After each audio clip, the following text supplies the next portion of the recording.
Bokertov Amvorach. Alors on est en train de traiter des lois du deuil et on est au stade où la personne elle est malade. Alors nous savons que il y a trois personnages qui ont apporté quelque chose de bénéfique pour l'humanité tout entière: Abraham, Yitzhak et Jacob. Abraham Avinu, c'est écrit, il a demandé à Kadosh Baruch Hu qu'on puisse distinguer une personne âgée d'une personne qui est plus jeune. Lorsque Abraham Avinu il était invité à un colloque par exemple, et voilà que Yitzhak il le précédait, il arrivait avant lui. D'accord? Les gens, ils allaient voir Yitzhak, ils disaient bonjour monsieur Abraham. Et il leur dit attendez, c'est pas moi, mon papa est en train d'arriver. Jusqu'au temps d'Abraham Avinu, les gens n'avaient pas de signe de vieillesse. Ils avaient les cheveux noirs, ils n'avaient pas de rides, ils n'avaient rien du tout. Et du coup, on ne pouvait pas distinguer entre les parents et les enfants, qui est le papa et qui est l'enfant. Donc Abraham Avinu, il a dit à Kadosh Baruch Hu, il faudrait que tu donnes un signe distinctif, la personne qui est jeune et la personne qui est vieille. Kadosh Baruch Hu a dit tu as raison. C'est la raison pour laquelle c'est écrit Abraham, Zaken, Bayamim. Abraham, il était vieux et il venait avec ses jours. C'est quoi? C'est à partir de Abraham Avinu que des signes de vieillesse ont commencé à apparaître. Ensuite, Yitzhak est arrivé, il a dit à Kadosh Baruch Hu, un homme ne peut pas quitter ce monde avec tant de Averot sans avoir quelque chose qui va lui amener une réparation, une expiation. Et du coup, il faudrait que tu donnes à l'homme des Issourim, donc des souffrances pour pouvoir quitter ce monde avec moins de fautes, de sorte à ce qu'il puisse rentrer directement dans le Gan Eden. Akadosh Baruch Hu, il a écouté ce qu'il a dit Yitzhak, et c'est écrit Vaïk Izaken Yitzhak, lorsqu'Yitzhak il était vieux, Batichen Arainav Mireot, il est devenu aveugle. D'accord? C'est les souffrances de Yitzhak Avinu. Et voilà qu'il y a une troisième personnage qui est Yaakov Avinu. Yaakov il vient, il dit à Akadosh Baruch Hu, c'est bien, on sait quand on est vieux, on sait que tu nous envoies des Issourim pour amener une kapara, une réparation sur nos fautes, mais maintenant, avant de partir, de quitter ce monde, il faut qu'on puisse faire notre testament, rassembler nos enfants avant de mourir et faire teshuva, une vraie teshuva. Et comment on va faire pour savoir si notre moment est arrivé de quitter ce monde? Alors, Akadosh Baruch Hu, il a dit tu as raison, et c'est la raison pour laquelle les maladies, d'accord, ont été créées, ont été données à l'homme. Et lorsque Yaakov Avinu il arrive à un âge avancé, c'est écrit Vaïkrivou Yemé Israël Lamout. Et voilà que les jours de Yaakov sont arrivés pour quitter ce monde. D'où est-ce que Yaakov Avinu il savait qu'il allait quitter ce monde? Il est tombé malade, d'accord, mais il y a quelque chose d'encore plus intéressant. C'est quoi? Il dit l'Orachem Akadosh, on sait que notre Neshama elle est composée de plusieurs particules. Notre Neshama c'est comme un puzzle. D'accord? Lorsque l'enfant est né, il reçoit un puzzle qui est entier, une neshama qui est entière, et chaque jour qui passe, il y a une particule, une pièce du puzzle qui va retourner dans les cieux en fonction du travail de la journée qu'elle a faite. Les mitzvot, elles vont être inscrites dans les mitzvot, les averot sur le livre des averot, et elle va rester là-haut.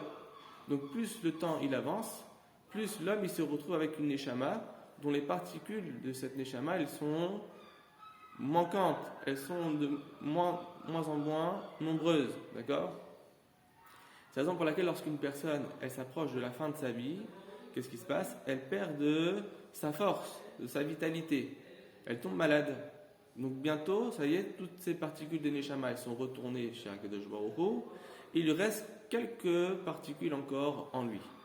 Maintenant, si on fait attention, beaucoup de fois les gens avant qu'ils quittent ce monde, ils sont en tipoul nimrat, d'accord? Donc dans ces moments critiques où la famille se dit ça y est, il va partir, et tout d'un coup il y a quelque chose d'extraordinaire qui se passe, la personne a priori elle retrouve ses forces, et a priori elle guérit, elle va pouvoir sortir de l'hôpital, et ainsi de suite, etc. Et lorsque la personne elle va mieux, quelques jours plus tard, la personne elle quitte ce monde. La question c'est pourquoi? Si elle a guéri, pourquoi tout d'un coup elle quitte ce monde? Pourquoi tout d'un coup son corps il se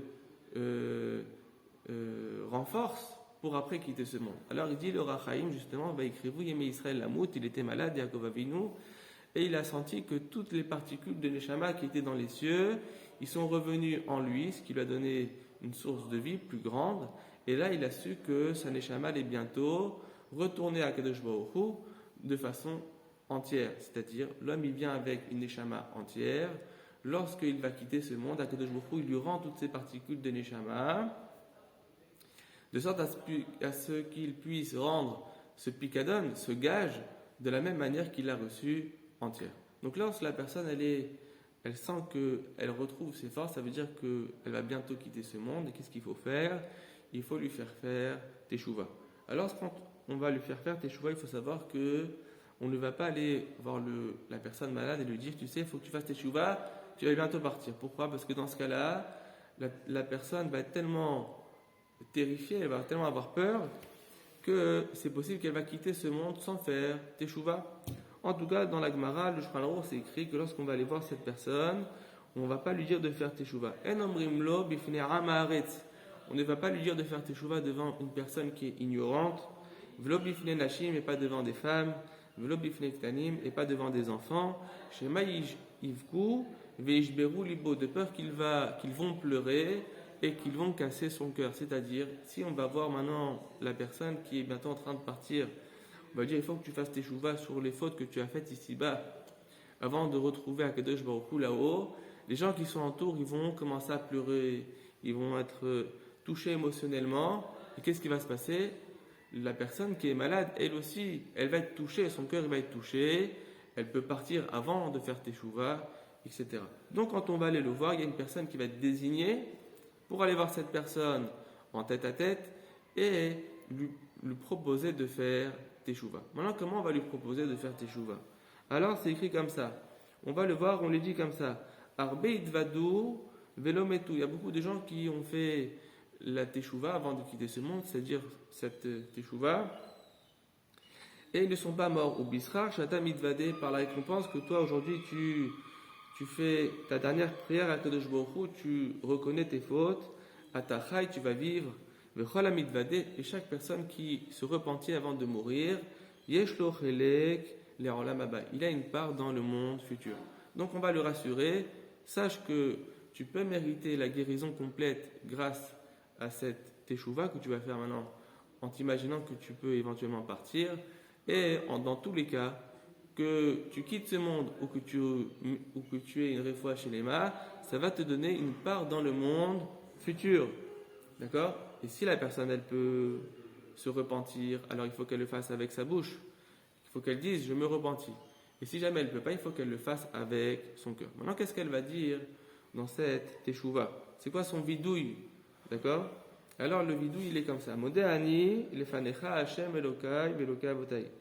Je te suis reconnaissant et je reconnais devant toi, mon Dieu, et le Dieu de mes ancêtres. Sherefuati uitati beadecha, que ma guérison et ma mort sont dans tes mains. Iratson, que soit ta volonté devant toi. Shetir peini refoua shelema, que tu me guérisses d'une refoua qui soit complète. Veim amut, si je meurs, te mitati kapara al kol chataim ba'avonot u peshaim shechatati u she'aviti lefanecha. Que ma mort soit expiation sur toutes mes fautes que j'ai fautées devant toi. Et donne ma place dans le jardin d'Éden. Et donne-moi une part dans le Olam Haba qui est gardé pour les tzadikim. Ça, c'est la chose que la personne, elle va dire avant de quitter ce monde. D'accord? Et après, si elle veut, elle peut dire les tachanoun, donc les supplications de Yom Kippour. D'accord? Les fautes que j'ai fait avec mes yeux, avec mes mains, avec ma bouche, etc. Mais en tout cas, l'essentiel, c'est que la personne, elle dise, si elle n'a pas le temps ou elle ne sait pas, il faut qu'elle dise, il faut lui dire de dire que ma mort soit expiation sur toutes mes fautes. Et lorsque la personne va dire ça, elle a acquis une part dans le Olam Haba. Donc ça, c'est ce qu'on va venir faire à une personne avant qu'elle quitte ce monde, de sorte à ce qu'elle puisse mériter une part dans le Olam Haba. On va parler, Bezrat Hashem, le prochain cours, d'une personne, qu'est-ce qui se passe quand la personne elle est en train d'agonir et comment on va procéder à toute cette période-là. Qu'est-ce qu'il faut qu'elle dise à ses enfants lorsqu'elle va les rassembler autour de son lit et quels habits elle doit porter, où est-ce qu'elle va être enterrée et ainsi de suite. À qui va aller l'argent? Est-ce qu'il va donner à Réhouven, à Shimon? On va parler aussi, est-ce qu'on peut donner, d'après la Torah, un héritage aux filles? Ou bien c'est que pour les garçons? On va aborder Bezrat Hashem tous ces sujets dans les prochains Shiurim Chazakim ou Vrochim.